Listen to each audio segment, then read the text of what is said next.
Congolaises et Congolais, chers compatriotes, l'année 2020 qui s'achève a été une année douloureuse pour notre pays à cause de la Covid-19 et ses externalités négatives, mais surtout à cause de la persistance des problèmes structurels. Une fois de plus, je présente mes sincères condoléances à tous ceux qui ont perdu des êtres chers, soit du fait de la Covid-19, soit en raison de la misère, l'insécurité et les guerres qui sévissent dans notre pays. Je soutiens dans la prière tous ceux qui sont malades et je souhaite un prompt rétablissement à tous ceux qui sont convalescents. Je prie Dieu Tout-Puissant pour que l'année 2021 soit meilleure pour tous.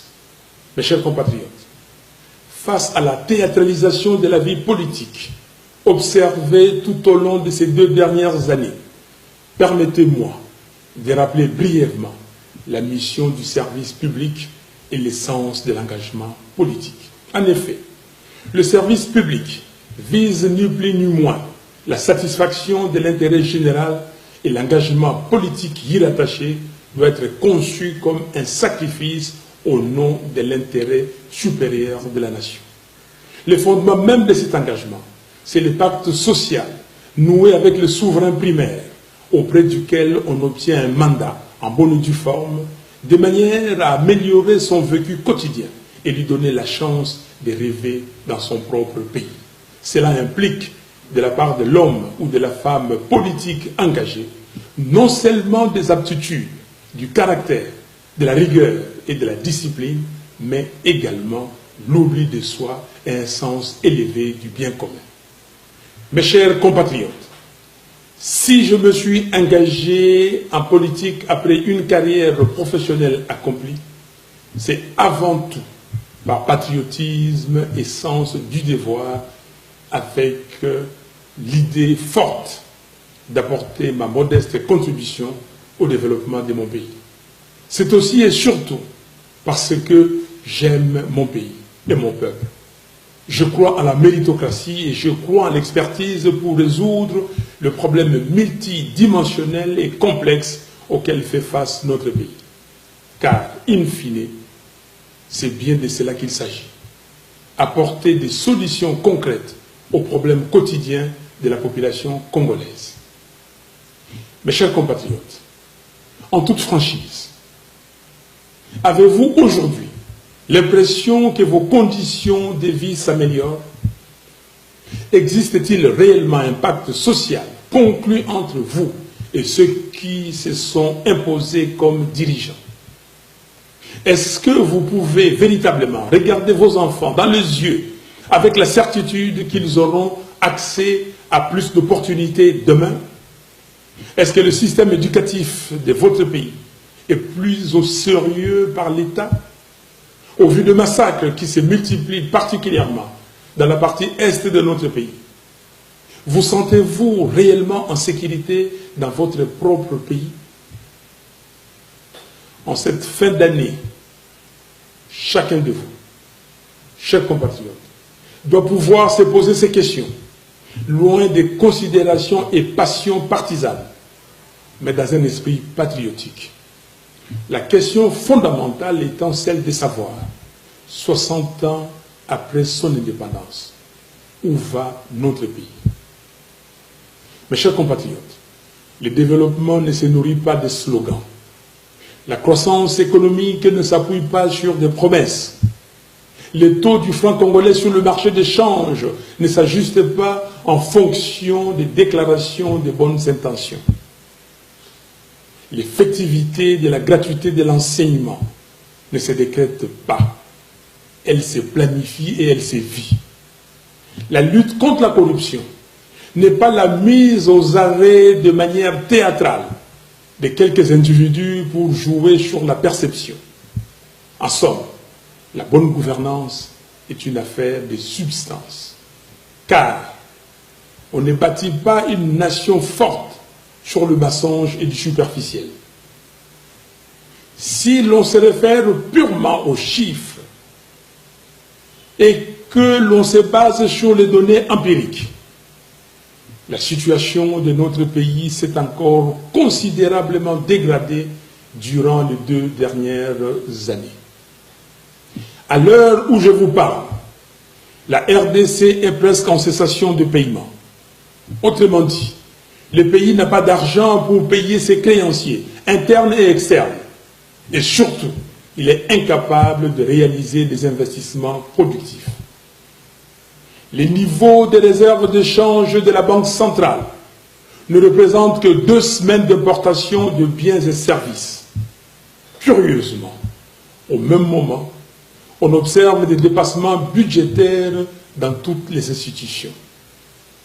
Concrètement, cela signifie que, derrière le marketing politique d'une supposée lutte contre la corruption, les caisses de l'État sont saignées à blanc par un groupe d'individus venus dans une logique d'enrichissement illicite. Pendant que les autres nations du monde, y compris certains pays africains, ont mis sur pied une batterie de mesures pour la prise en charge de leurs citoyens, de leurs ménages et de leurs entreprises afin d'atténuer les effets économiques et sociaux néfastes de la pandémie de Covid-19. En RDC, les citoyens sont abandonnés à leur triste sort. Entre-temps, au moins 40 millions de Congolais souffrent d'insécurité alimentaire. Cela signifie que le pays, qui possède la 2e plus grande superficie de terres arables au monde, après le Brésil, est incapable de nourrir 40% de la population en 2020. Au même moment, plus de 6 millions de Congolais sont des déplacés internes dans leur propre pays. Parmi eux, il y a des femmes, des hommes, mais des enfants à bout de force, qui passent la nuit à la belle étoile, sous les crépitements des balles, tout en se demandant s'ils auront la force d'ouvrir les yeux et voir le soleil le lendemain. À cela, il faut ajouter l'épineux problème de souveraineté qui très peu aborde à Kinshasa. Les armées de certains pays voisins se battent sur notre territoire et d'autres encore traversent nos frontières sans que le gouvernement illégitime ne lève le doigt. Lorsque j'avais pris mes responsabilités patriotiques pour organiser une marche en octobre dernier afin de tirer la sonnette d'alarme sur la situation sécuritaire à l'est de notre pays, les ennemis de la République ont violemment réprimé cette action d'éveil de conscience. En ce qui concerne les infrastructures de base, à ce jour, la desserte en électricité dans notre pays est de 8%, tandis que celle en eau potable se situe en dessous de 30%, contre 60% en moyenne en Afrique. 9 jeunes sur 10 se trouvent sans travail. Nos provinces sont abandonnées et ne reçoivent pas les rétrocessions programmées au budget du gouvernement central. La RDC n'a pratiquement pas de routes. Les routes de desserte agricole ne sont ni ouvertes ni entretenues. Les échanges économiques à travers le pays et au sein de chaque province sont quasi inexistants. Le budget de 2019 et 2020 n'ont pas été réalisés de moitié. La liste n'est pas exhaustive. En définitive, il y a échec cuisant sur toute la ligne et les perspectives d'avenir ne sont guère réluisantes. Disons-le franchement, la RDC est en péril. Pendant ce temps, le régime FCC cache, distrait l'opinion. On prend les mêmes acteurs responsables de l'échec et on le recycle dans une blanchisserie baptisée Union sacrée. Cette transhumance que cultivent certaines politiques et certains politiques congolais sans idéal est un véritable cancer pour notre pays. Chers compatriotes, compte tenu du fait que bon nombre de personnes qui animent les institutions de la République n'ont pas été élus par vous, peuple souverain, ils savent bien qu'ils ne vous doivent rien et donc n'ont aucun compte à vous rendre. Vous ne les avez pas élus, pourquoi devraient-ils se sentir concernés par votre souffrance? Ils ne le sont pas.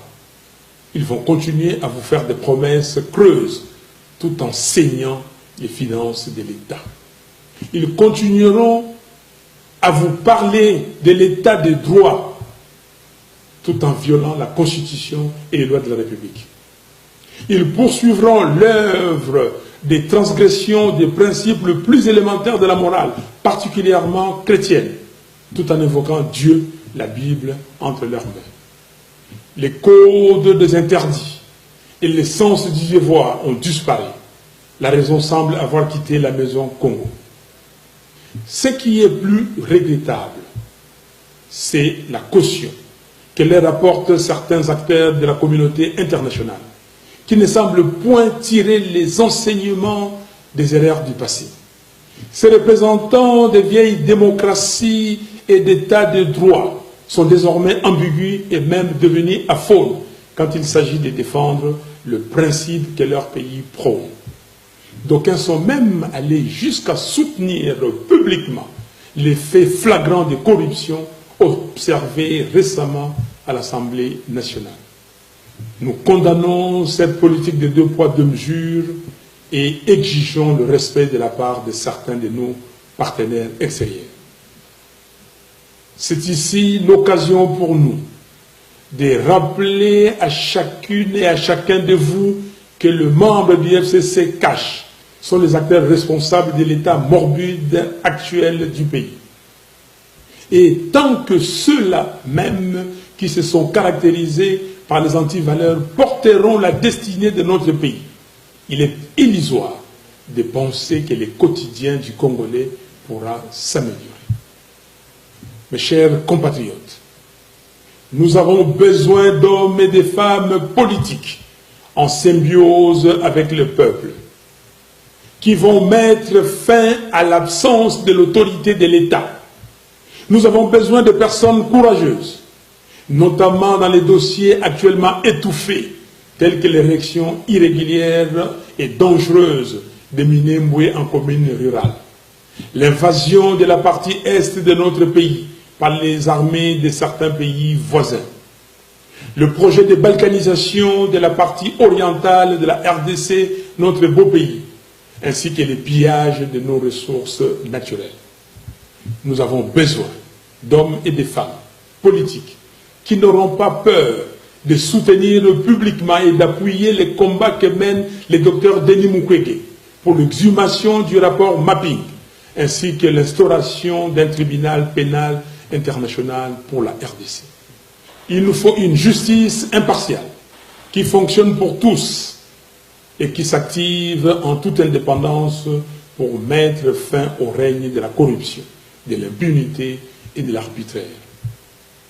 Notre pays doit avoir un cap, une direction, des compétences et une vision claire qui s'articulent non pas sur la démagogie, le mensonge et l'hypnose, mais sur une planification méthodologique et une série d'actions décisives. Où nous amène le pouvoir usurpé 2 ans après les hold-up électoraux sans précédent dans l'histoire du continent. Un hold-up présenté de manière légère par ceux qui tentent de falsifier l'histoire comme étant une passation pacifique du pouvoir. Comme si les Congolais étaient incapables d'exercer leur souveraineté dans la paix. Alors que depuis l'adoption par le référendum de notre Constitution en décembre 2005, scrutin par scrutin, notre peuple fait preuve d'une maturité exemplaire dans l'exercice démocratique, malgré la confiscation persistante de sa souveraineté. Nous ne pouvons plus tolérer ces mépris pour les Congolais. Congolaises et Congolais, je vous appelle au discernement et je vous invite à ne pas vous laisser berner par des petites guéguerres de positionnement servis par ceux qui ont confisqué votre souveraineté. Ces derniers ont opté pour la théâtralisation à choix raisonné et à la manipulation afin de mettre en scène un divorce politique à vos yeux alors qu'ils affirmaient il y a peu qu'il n'y avait pas de crise en RDC. En réalité, c'est à quoi nous assistons aujourd'hui. n'est rien d'autre qu'une tentative de faire subtilement oublier les bilans négatifs des 2 dernières années par la mort nominale de la coalition FCC-Cash. Des fusibles ont sauté et vont continuer de sauter. Des pions ont été déplacés. Un nouveau nom a été trouvé, mais le système reste le même. Et avec lui, les calvaires du peuple congolais. Ne soyez pas distraits, chers compatriotes. L'union sacrée n'est rien d'autre que la seconde grossesse du couple FCC-Cash. Mes chers compatriotes, malgré les nombreux défis auxquels nous faisons face, l'espoir demeure. C'est encore possible. Oui, je suis convaincu que c'est encore possible de relever le défi, de faire du Congo un pays fort, digne et prospère. Comme l'avait dit Alain Moloto, je cite, c'est encore possible de tout refaire et de voir venir de beaux jours pleins de gloire, d'écrire une nouvelle page en couleur d'espoir. C'est encore possible de renaître. Fin de citation. Mon optimisme à ce sujet est sans faille, parce qu'il se nourrit de la force d'esprit des Congolaises et des Congolais. En effet, le redressement de notre beau pays va dépendre de toi, papa, chef de famille, qui travaille dur tous les jours pour subvenir aux besoins de ta famille. Cela va dépendre de toi, maman, qui travaille tout aussi dur, si ce n'est plus dur, pour subvenir aux besoins de ta famille. Cela va dépendre de toi, jeune homme, qui cherche du travail, mais qui bute contre le manque d'opportunités d'emploi et contre le chômage des masses. Cela va dépendre de toi, jeune fille, pleine de rêves, malheureusement obscurcis par le manque de vision et la avidité des politiciens corrompus et égoïstes. Cela va, en définitive, dépendre de notre capacité collective à dire non, à dire stop à la complaisance, à dire trop c'est trop, il faut que ça s'arrête. Et il est temps qu'une alternative crédible prenne le dessus sur la médiocrité et la cupidité. Nous pouvons faire mieux, nous devons faire mieux. Pour y arriver, il est primordial de rétablir le peuple congolais dans sa souveraineté. Il est impératif d'obtenir une réelle alternative politique démocratique qui soit porteuse d'un véritable changement. Ainsi, la crise multiforme née du hold-up électoral de décembre 2018 ne peut se résorber que par de nouvelles élections justes, transparentes et crédibles. C'est pourquoi, devant l'histoire et devant les Congolaises et Congolais, j'en appelle au bon sens de toutes les forces en présence. Évitons de répéter les mêmes erreurs qui, depuis 1960, ont plongé notre pays dans un cycle de crise perpétuelle de légitimité. Gardons à l'esprit notre loi fondamentale. Celle-ci renseigne dans son exposé des motifs que tout le temps que les institutions de la République et leurs animateurs seront illégitimes, la RDC restera engluée dans des crises politiques récurrentes qui plombent sa stabilité et son développement. Il ne s'agit pas d'une hypothèse, mais d'un constat. Et les événements auxquels nous assistons aujourd'hui donnent toute sa raison d'être au contenu de l'exposé des motifs de notre Constitution. En effet, une majorité préfabriquée, même si elle est subvertie, conserve son caractère artificiel et donc illégitime. Alors, sous couvert de l'utilisation abusive du pragmatisme ou du réalisme, combien d'expérimentations hasardeuses nous faudra-t-il encore dans notre pays pour que nous comprenions que la corruption n'engendre que la corruption?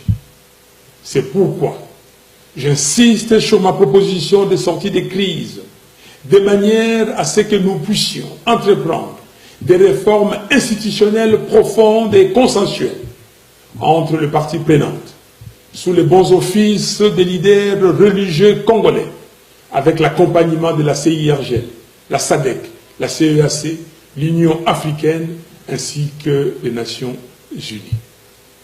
Ces réformes urgentes et nécessaires doivent porter notamment sur la commission électorale, la loi électorale, la Cour constitutionnelle, la défense, la police et la sécurité, la lutte contre la corruption, ainsi que les droits humains. Nous devons redonner la parole au peuple en organisant de nouvelles élections anticipées, présidentielles, législatives nationales, législatives provinciales, sénatoriales, présidents des assemblées provinciales et gouverneurs des provinces. C'est dans la mise en œuvre de cette proposition que se situe précisément notre responsabilité historique commune. Toute autre voie n'apportera que des solutions cosmétiques, reposant sur le mensonge, la corruption et la manipulation, sans résoudre la question des fonds qui est celle de la crise de légitimité des institutions et de leurs animateurs. Chers compatriotes, pour accompagner le peuple dans la reconquête de sa souveraineté, j'annonce qu'à partir de ce 20 janvier 2021, je mettrai en place un cabinet composé de femmes et d'hommes qui veulent que le Congo de Kimbangu et de Lumumba soit fort, digne et prospère. Pour mériter le respect et l'honneur des générations futures, nous allons accentuer notre combat par des voies et moyens démocratiques afin de restituer au peuple son pouvoir de choisir librement ses dirigeants. La vérité des urnes. Que personne ne vous impressionne ou ne vous fasse douter du pouvoir qui est le vôtre. La souveraineté vous appartient. J'en profite pour dire à toutes celles et à tous ceux qui, partout dans notre pays, se sentent délaissés par le pouvoir des fêtes de Kinshasa, que votre commandant est avec vous. Je ne vous abandonnerai jamais. La RDC, c'est les 2 345 410 km² que composent ces 26 provinces. Et c'est près de 90 millions d'habitants dans toute leur diversité. Sans oublier sa diaspora, qui est la première source de financement de l'économie du pays. Nous sommes un peuple vaillant et solidaire.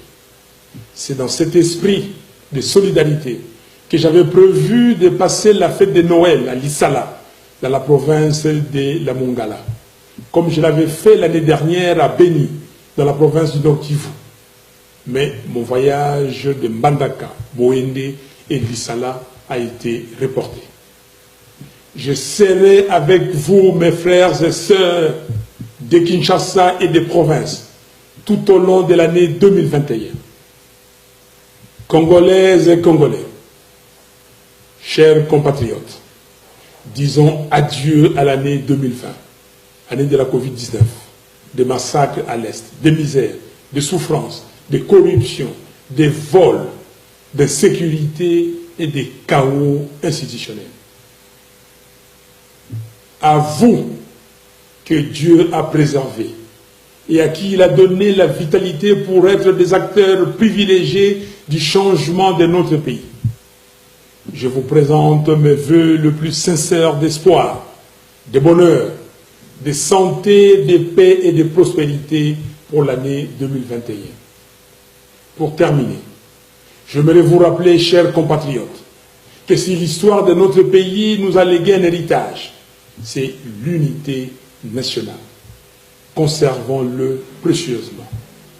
Que Dieu vous bénisse, que Dieu bénisse la RDC, notre pays. Je vous remercie.